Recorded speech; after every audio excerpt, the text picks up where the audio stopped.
Welcome to my new blog. तो स्वागत है आपका एक और नए ब्लॉग में। जैसे कि आपको पता है जेठ मास आ गए, बोले तो सर्दी आ गई है और सर्दी में हर तीसरे बंदे को जुकाम खांसी हो रहा है।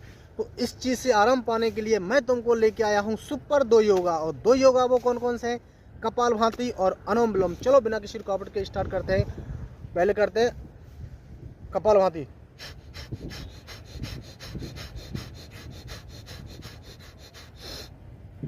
उसके बाद अनुलोम विलोम।